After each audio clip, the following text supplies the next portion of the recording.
EduQuest. EduQuest offers skill-based courses in digital marketing, stock market, coding, and more. The struggle to find courses that truly speak your language, it's finally over. Welcome to EduQuest, where learning is made just for you. At EduQuest, we bring you a wide range of online courses, from career building programs to skill boosting masterclasses, all in your regional language. Because we believe language should never be a barrier to success. Our courses are tailor made after understanding what today's learners really need. So why wait? Start learning the smarter, simpler way only with EduQuest. Visit eduquest.courses and explore your next course today. And hey, don't miss out on our exciting offers and promotions. Hi friends, நாம் எனக்கு இந்த வீடியோவில் முடவாட்டு கால் கிழங்கு அப்படின்னு சொல்லக்கூடிய கிழங்கை பற்றிய 20 சுவாரஸ்யமான தகவல்களை தான் பார்க்க போகிறோம். நம்பர் 1, முடவாட்டுக்கால் கிழங்கு அப்படிங்கிறது ஒரு வகையான கிழங்கு வகையை சேர்ந்ததாகும். இதை முடவன் ஆட்டுக்கால் அப்படின்னு கூட அழைப்பாங்க. இதை சைவ ஆட்டுக்கால் அப்படின்னு சொல்லுவாங்க.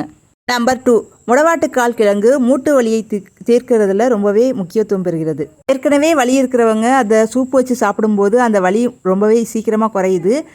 புதுசாக வலி வராமலும் தடுக்குது. நம்பர் 3, முடக்குவாதம் போன்ற வாத நோய்களை கட்டுப்படுத்துறதுல இது பெரும் பங்கு வகிக்கிறது. நம்பர் 4, முடவாட்டுக்கால் கிழங்கை நம்ம சூப்பு வச்சு சாப்பிடும்போது நம்மளோட எலும்புகள்லாம் ரொம்பவே பலம் வாய்ந்ததாக ஆகிறது. நம்பர் 5, முடவாட்டுக்கால் கிழங்கு முடி உதிர்தல், முடி வளர்ச்சி போன்ற பிரச்சனைகளுக்கு மருந்தாக பயன்படுது. நம்பர் 6, முடவாட்டுக்கால் கிழங்கு மலைகளிலும் காடுகளில் உள்ள பாறைகளில் மற்றும் மரங்கள் மீது மட்டுமே வளரும். நம்பர் 7, இது ஏற்காடு மற்றும் கொல்லிமலை போன்ற பகுதிகளில் அதிகமாக கிடைக்கிறது. நம்பர் 8, இது பாறைகளில் இருக்கக்கூடிய சிலிக்காவை உறிஞ்சும் தன்மை கொண்டது. இதனால் சித்தர்கள் வாதம், பித்தம், கபம் போன்றவை வரும்போது அதனை விரட்டுவதற்கு 1 மண்டலம் இதை சாப்பிட வேண்டும் என்று கூறுகிறார்கள்.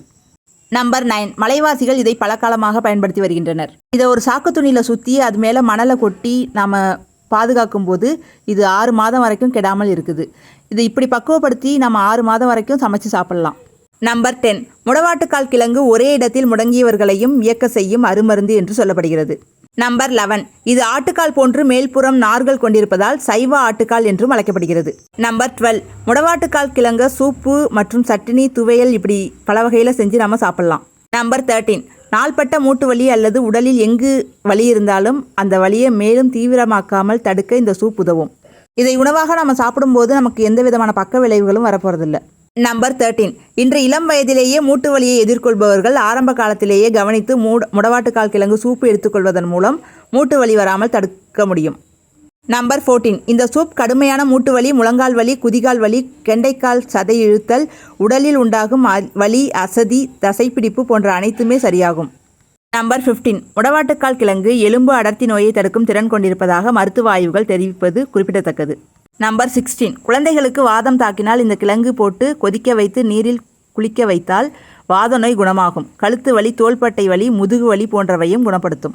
நம்பர் 16, இதன் பெயரே சொல்லும் நோய் தீர்க்கும் தன்மையை முடவன் ஆட்டும் கால் என்பதாகும். முடக்குவாதம் வந்து முடங்கியவர்கள் இந்த சூப் குடித்து வந்தால் முடக்குவாதம் குணமாகும்.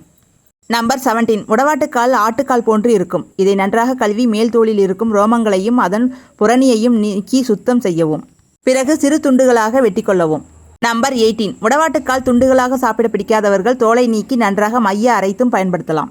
நம்பர் 19, சைவ உணவு உண்பவர்கள் ஆட்டுக்கால் சூப்பில் உள்ள நன்மைகளை பெற முடவாட்டுக்கால் கிழங்கு சூப்பு பயன்படுகிறது.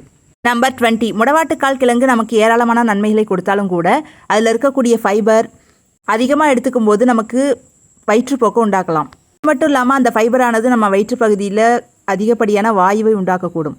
முடவாட்டுக்கால் கிழங்கில் இருக்கக்கூடிய சோலானின் என்ற ஆல்கஹாய்டு அதிகம் இருப்பதால் அதிக அளவில் உணவில் சேர்த்துக்கொண்டால் ஆல்கஹாய்டு நஞ்சாக செயல்படலாம். எனவே முடவாட்டுக்கால் கிழங்கை அளவுக்கு அதிகமாக சாப்பிடுவதை தவிர்க்க வேண்டும். குறிப்பாக வயதானவர்கள் மற்றும் குழந்தைகள் முடவாட்டுக்கால் கிழங்கை அளவோடு சாப்பிடுவது நல்லது. தேங்க்யூ.